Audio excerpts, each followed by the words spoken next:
All right, ladies and gentlemen, welcome Fatality, the the best Falcon in the world. I'm sorry. Okay. So how was the tournament, sir? Good sir. It was a pretty good tournament, very well Yes. ran. Had one of my weaker performances, but it is what it is. I learned from it.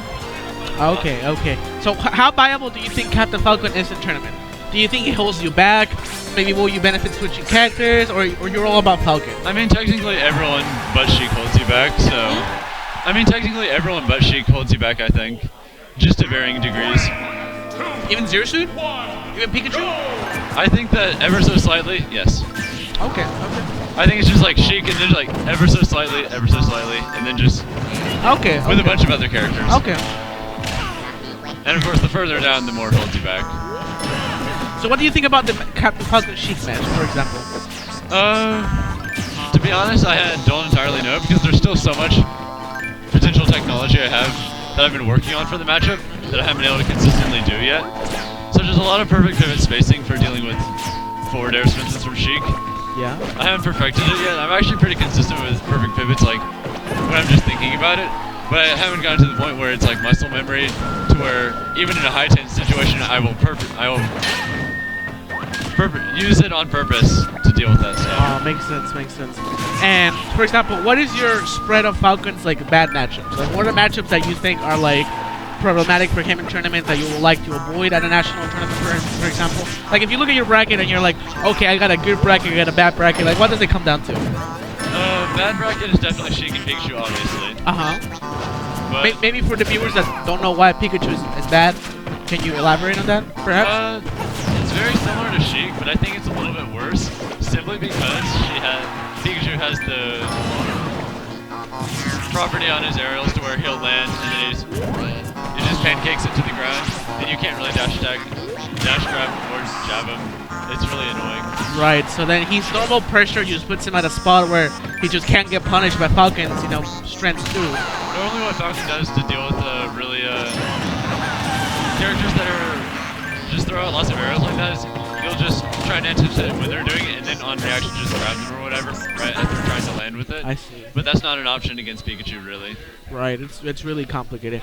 So moving on to other bad matchups, perhaps, maybe. Other bad matchups that you would like to talk about, perhaps. I think Ryu is probably tough. Okay.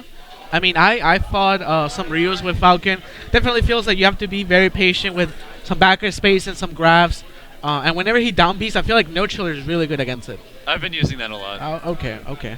I also like how you, one thing I really like from your Falcon was that off the stage, right, you will like do the upper juggles and we're not finished with an upper if you were off the sides, but with a No Chiller. And that would kill. I was like, ooh, that's really smart. I didn't think about that.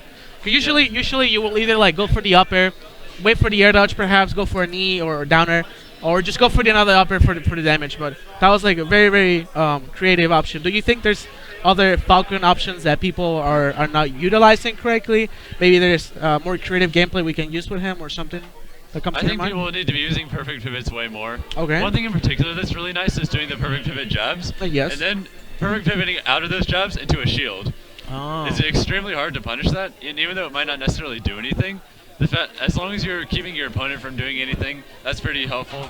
Especially since it gives you time to just watch them, try and figure out what they're going to do. Right. I mean, I was using more perfect pivots today a little bit. It's a little hard to perfectly implement it. I think it perfect pivoted because this is the thing. A lot of people are like, for example, back to the melee example. People will say, "Oh, people in melee, learn how to wave dash consistently. Why can Smash 4 players perfect pivot?" Now, the biggest difference about wave dashing and perfect pivoting is the fact that wave dashing does not require to be perfect.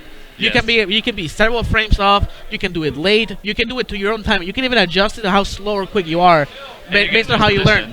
Yeah, right. But perfect pivoting is only one way. Literally, the name says itself. You do it perfectly, or it doesn't do anything. It can even get you hit for doing it wrong. So it's actually much harder than some traditional melee ticks, which people may not be aware. I think that's the primary reason for it to still be very, very underutilized in general. Most people really only use it in combos because I think the reason it's only really being used in combos and say not the neutral game is because a lot of the stuff they're just kind of flowcharting a little bit.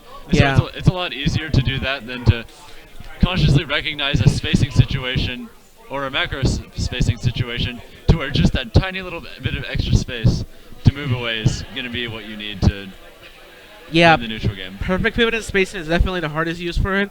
You have to absolutely, you have to have a very good idea of where they're going to be. Like, Yeah. it's a little easier if, say, they're coming at you like this and you can perfect pivot away and then like jab them or something. But at the same time, sometimes the funny thing about perfect pivot is that sometimes you put so much thought in, like, okay, I have to perfect pivot to do this and punish them, that sometimes you get a smaller punish due to that. When, so for example, if someone's coming down, let's say, for example, you come down with a down B with Falcon, right? And I know you're going to do that, so I perfect pivot and jab you, and I'm like, haha, that was cool, right? Yeah. But then it's like, oh, I could have actually, for example, blocked it and then out smash, and that would have killed you. Yeah. So it's like, sometimes people focus a little too much on technical options rather than being optimal, but obviously you can do both. So yeah, so that's an important thing. Is there anything else that you would like to add about the tournament? What do you think about the scene, for example? What do you think about the players? What do you think about 2GG flying you out here, man? Give me some thoughts. The California scene is obviously very strong.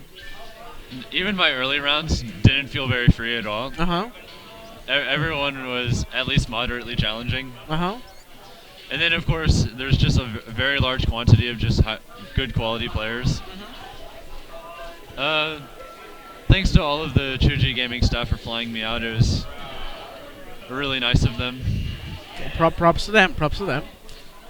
And is there any shout-outs that you would like to give to somebody? Maybe somebody watching at home? Is there a Miss Fatality maybe out there? Maybe you want to give a shout-out to maybe perhaps? No. The Miss. Now, you can have your Miss Pink Falcon, Ooh, okay, Fatality. I mean, I'm giving you ideas, right? You see? I can't really think of anyone to give shout-outs for, really. Okay, that's fine. You're a lone warrior, lone traveler. Yeah, you travel for yourself, man. You're out there for yourself. I got nobody to think. Well, I do often travel alone, coincidentally. I mean, travel alone can be like, I think it can be stress relieving at times. It can also be really. It goes both ways. Yeah, it goes both ways. But hey, man, thank you so much for coming here, Fatality. Absolutely. Hope you enjoy the tournament, and we'll get to play another day, man. Genesis? Maybe. Maybe? You gotta go to that one, man. You can't be coming all the way over here in country. You gotta go to the big one. I'm having some. I'm just not sure that it's really in the cards money-wise, but okay. I am on the compendium, so we'll see what happens. All right, people. So both for your favorite Captain Falcon player, get him to Genesis, and let's get all the Stack Smash Pro players at Genesis to see who comes out on top. As always, guys, thank you so much for watching. This is Zero. Fatality. I'll see you guys around.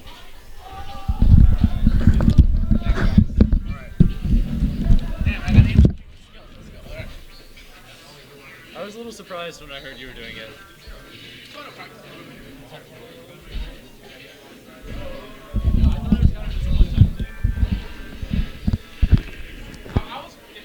Alright guys, thanks for tuning in. This is 2GG JMix.